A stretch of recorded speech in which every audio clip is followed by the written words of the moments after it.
এবার কথা হচ্ছে যাদের বয়স 21 এবং মেয়ে তারা কি করবে? লক্ষ্মী ভান্ডারের জন্য সময়ের জন্য অপেক্ষা করবে না যুব সাথীর জন্য প্রকল্পের জন্য অ্যাপ্লিকেশন করবে? আজকের এই ভিডিওর মধ্যে দিয়ে আমি আপনাদের সঙ্গে আলোচনা করব কারা যুবসাথী প্রকল্পের জন্য আবেদন করতে পারবেন এবং আপনি যুবশ্রী পেলে যুবসাথী অ্যাপ্লিকেশন করতে পারবেন কিনা, এবং আপনি যুবসাথী প্রকল্পে অ্যাপ্লিকেশন করার পাশাপাশি দুয়ারে সরকারি আর কোন কোন গভর্নমেন্ট স্কিমের জন্য অ্যাপ্লাই করতে পারবেন সেই বিষয়ে আলোচনা করব। এবং তার সঙ্গে একজন মেয়ে সে লক্ষ্মী ভান্ডারের জন্য অ্যাপ্লিকেশন করার পাশাপাশি কি যুবসাথী প্রকল্পে আবেদন করতে পারবে? কিন্তু একজন মেয়ে তার বয়স 21 বছর, সে কি লক্ষ্মী ভান্ডার অ্যাপ্লিকেশন করবে না যুবসাথী প্রকল্পের জন্য অ্যাপ্লিকেশন করবে? তার সমস্ত জটিল বিষয়গুলি নিয়ে আজকের এই ভিডিওটি স্কিপ না করে সম্পূর্ণ দেখো। প্রথমে বলি যুবসাথী প্রকল্প। দেখো, যুবসাথী প্রকল্প জন্য এলিজিবল ক্রাইটেরিয়া হচ্ছে 21 বছর থেকে 40 বছর বয়সের মধ্যে। তোমরা কি কি নথি লাগবে সেটা অলরেডি জানো, তো সেই বিষয়ে কথা বলছি না, তোমাদের সমস্যাগুলো নিয়ে কথা বলি। দেখো, যুবসাথী প্রকল্পের জন্য আবেদন করছো, ঠিক আছে, তোমার যদি বয়স 21 হয় এবং তোমার যদি মাধ্যমিক পাস হয়, কিন্তু তুমি যদি যুবশ্রী পেয়ে থাকো, অলরেডি যুবশ্রী পাচ্ছ, তাহলে যুবসাথী প্রকল্পে আবেদন করবে না। কারণ যারা যুবশ্রী পাচ্ছে বা সরকারি কোনো স্কিম থেকে যদি তুমি ভাতা পাও, ঠিক আছে, তুমি যদি প্রতিবন্ধী হও বা যে কোনো স্কিম যেটা ভাতা আয়তে পড়ে, যেটা ভাতা বলা হয়, সেই রকম সরকারি কোনো সেন্টার হোক বা স্টেট গভর্নমেন্টের হোক কোনো ভাতা যদি তুমি পেয়ে থাকো, তাহলে যুবশ্রীর জন্য অ্যাপ্লিকেশন করবে না। দুটোই বন্ধ হয়ে যাওয়ার সম্ভাবনা থাকবে বা সমস্যার সম্মুখীন হবে। এবার কথা হচ্ছে কি, তুমি তাহলে যুবশ্রীর পাশাপাশি আর কি কি স্কিমের জন্য আবেদন করতে পারো? দেখো, তুমি যদি যুবশ্রী বা যুবসাথী প্রকল্পের জন্য আবেদন করছো, তার সঙ্গে তুমি আবেদন করতে পারো ভূমিহীন কৃষক হিসাবে। যদি তোমার কোনো জায়গা না থাকে, পরের জমিতে যদি তোমার বাবা চাষ করে বা তুমি চাষ করো, সেক্ষেত্রে ভূমিহীন কৃষকের জন্য তুমি আবেদন করতে পারো। দেখো, ভূমিহীন কৃষকের এটা হচ্ছে আলাদা সাইট, কোনো ভাতার সাইট নয়, এটা কৃষকদের সহায়তা করা। সুতরাং তুমি ভূমিহীন কৃষকের জন্য অ্যাপ্লিকেশন করতে পারো বা কৃষক বন্ধুর জন্য অ্যাপ্লিকেশন করতে পারো।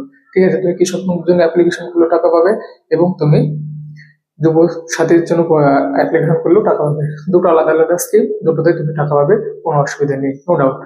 আরেকটা রয়েছে যে লক্ষ্মী ভান্ডার যারা পায় তারা কি যুব সাথীর জন্য অ্যাপ্লিকেশন করবে না? যারা লক্ষ্মী ভান্ডার অলরেডি পাচ্ছ তারা কিন্তু যুব সাথীর জন্য অ্যাপ্লিকেশন করবে না, তাহলে কিন্তু তোমাদের কোনো সমস্যা হতে পারে বা যে কোনো একটি বন্ধ হয়ে যাবে।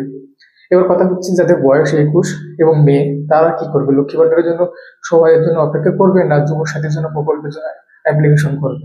দেখো, আমি বলি, যাদের বয়স 21, এখনো লক্ষ্মী ভান্ডার যেহেতু 25 বছরের স্টার্টিং হয়, সুতরাং সময় রয়েছে এখনো 4 বছর। সুতরাং 4 বছর লক্ষ্মী ভান্ডার জন্য অপেক্ষা করা নির্বুদ্ধিতার পরিচয় হবে। কারণ এই সরকার বলে দিয়েছে 5 বছর যুব সাথী দিতে পারে কিংবা পরে এক্সটেন্ড বা সময় বাড়াতে পারে, কিন্তু এই 4 বছর বা 5 বছর তুমি পাচ্ছ। সুতরাং তোমার বয়স যদি 21 হয় এবং তুমি যদি মেয়ে হয়ে থাকো, অবশ্যই যুব সাথীর জন্য অ্যাপ্লিকেশন করো।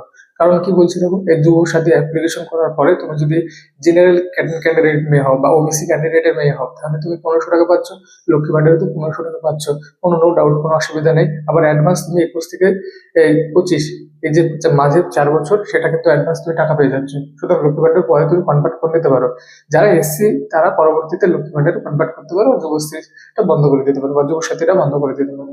ঠিক আছে, তো সুতরাং এই ডাউটগুলো তোমাদের ক্লিয়ার হয়। আর একটা বিষয় হচ্ছে যে তোমার বিডিও অফিসে গিয়ে তোমার কি ক্যান্ডিডেট নিজে যেতে হবে না কাউকে দিয়ে তোমার অ্যাপ্লিকেশন পাঠালে সে অ্যাপ্লিকেশন জমা হবে কিনা? দেখো, অ্যাপ্লিকেশন আমি বলবো অ্যাপ্লিকেশন যে অ্যাপ্লিকেশন করছে সে নিজে গিয়ে জমা করো, তাহলে কি বলতো অ্যাপ্লিকেশনটা সঠিকভাবে জমা হয় এবং ওখানে সিগনেচার করার ব্যাপার থাকে। তো এবার দেখো, কারোর সাথে কারো সম্পর্ক ভালো থাকলে সেক্ষেত্রে জমা হয়ে যেতে পারে, কিন্তু সবথেকে বড় কথা হচ্ছে তুমি নিজে গিয়ে ক্যান্ডিডেট নিজে গিয়ে জমা করলে সেক্ষেত্রে একটা সিগনেচার হয়, সেই সিগনেচারটা পরে তোমার রিসিভ কপিতে থাকবে এবং তুমি পরবর্তীতে কথা বলতে পারবে সেই রিসিভ কপি নিয়ে। কোনো যদি সমস্যা হয় বা অ্যাপ্লিকেশনটা যদি রিজেক্ট হয়, তাহলে তুমি সেইটা অ্যাপ্লিকেশনটা করতে পারবে, এই অ্যাপ্লিকেশনের চিরকুটটা নিজে দেখাতে পারবে এবং কথা বলতে পারবে। আর দ্বিতীয়ত হচ্ছে, আরেকটা কথা মনে রাখবে যে যুবসাথী প্রকল্প করার সময় কিন্তু বা ভূমিহীন কৃষকদের প্রকল্প করার সময় জনধন অ্যাকাউন্টটা দেওয়াটা সংশ্রয় হবে না, বা জনধন অ্যাকাউন্ট ভূমিহীন, এক কথায় কিন্তু ভূমিহীন কৃষকের যে সুবিধাটা সরকার দিচ্ছে, সেক্ষেত্রে কিন্তু তুমি জনধন অ্যাকাউন্টটা দেবে না। ঠিক আছে, ওখানে মেনশন করে দিয়েছে জনধন অ্যাকাউন্ট চলবে না বা গ্যারান্টি করা হবে না।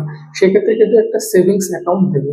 সবসময় গভর্নমেন্ট ব্যাংকে সেভিংস অ্যাকাউন্ট দেওয়ার চেষ্টা করবে। দেখো, প্রাইভেট সেক্টরের ব্যাংকগুলো গ্রাহ্য, তবু আমি বলবো খুব সেফলি অ্যাপ্লিকেশন করতে।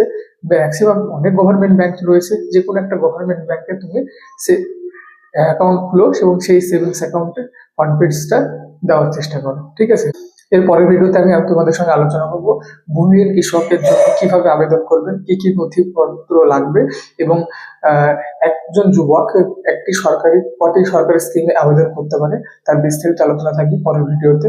তো এই ভিডিওটি ভালো লাগলে অবশ্যই লাইক কমেন্ট শেয়ার করবে এবং মানুষজনের মধ্যে শেয়ার করবে, যাতে সব মানুষ উপকৃত হতে পারে।